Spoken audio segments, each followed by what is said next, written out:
Hey everyone, this is Kevin from thechesswebsite.com, and today I'm going to be remaking a video. I've had a lot of requests to remake some of the more popular videos since some of my older videos had some poor sound quality. So that's what I'm going to do today. In the future I will be doing the same for some of the other videos. You can always tell from the title I'm going to put in there remake in parentheses. So if you do see that, it is a remake. I will be going over a few new things in the videos and talking about a few new things. So it still is worthwhile to check out, but if you see it, you don't need to post and say, you already made a video on this. I know, I was asked to, and that's what I'm going to do. So, today we're going to be looking at open versus closed positions, and this is one of the most common things that the chess player needs to know, and it's probably one of the more important things.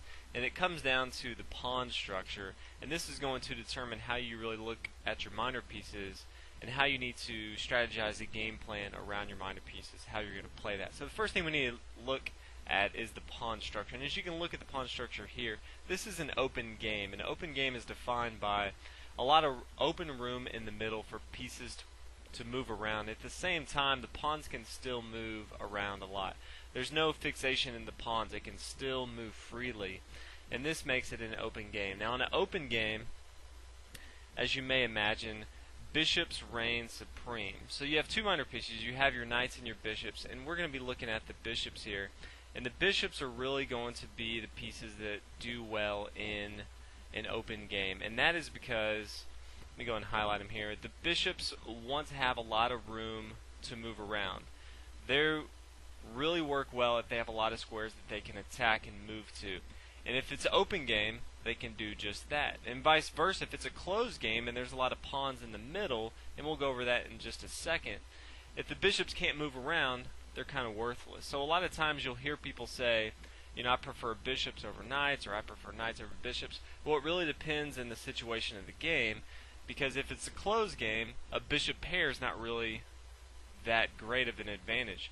But early on, if you have a bishop pair, a lot of people say that's an advantage because a lot of people can easily open up the game. It's later on when a game is closed that people will then prefer knights over bishops because bishops can't move around anymore. So in this case, this is an open game, as we saw. There's still a lot of room for the pawns to move, and the center is not locked up. So bishops are going to reign supreme, and bishops are going to be more valuable than knights, even though they're both 3 points. So go ahead and take a look. It's black's move here, and what would you say would be black's best move here? Thinking along the lines of what we just talked about, bishops being more important than knights. Go ahead and take a minute if you want to pause it. And the best move hopefully you came up with is knight to b4. And this is attacking this bishop on d3, which is a very good bishop. The light square bishop is one of the more important minor pieces for white. And at the same time, this bishop is very good because it's an open game. And vice versa, this knight is not as good. That's not saying it's bad, but it's not as good as a bishop because it is an open game. As you can see, there's nowhere for the bishop to move without this trade happening. He can't move to c4, he can be captured, and he can't move along this diagonal here, or else he's going to be captured as well. In this situation, you're going to be trading a knight for a bishop, so you're trading a 3-point piece for a 3-point piece, and a lot of people look at that and say, you know, who cares, they're the same. But if you really look at chess and study it, you'll see that in different situations, different pieces are better.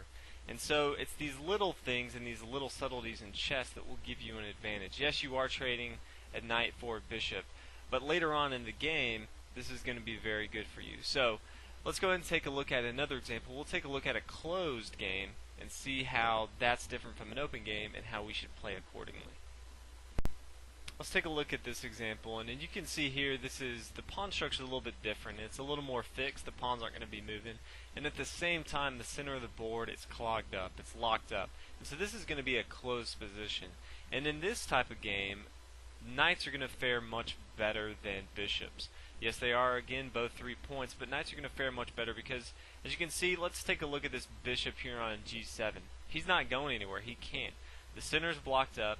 His range of motion is not very high, and at the same time these knights can hop over pieces, so these knights can get all over the board. Even though there's pawns everywhere, they can navigate anywhere on the board they want to because they can hop over pieces. So with that said, let's go ahead and take a look at this close position. It's white's move, and what should be white's best move in this situation, knowing that knights are going to be play better than bishops. So go in a minute, take a minute if you want to pause it. And hopefully you came up with bishop to b5. As you can tell here, the bishop is pinning down this knight to the queen. There's nothing the knight can do here, or else he's going to lose his queen. So he's going to have to give up his knight. And once we do that, once we trade off this knight and our bishop, we're going to have a good minor piece, and black's going to have a bad minor piece. Our knight's going to be able to roam all over the board, and the bishop's basically going to be worthless. So yes, we do have the same amount of material, but we have much better pieces than black does. So this is going to be a better game for white. The advantage is not huge, but at the same time it is advantage. And anytime you can get an advantage in chess, it's usually good to take it.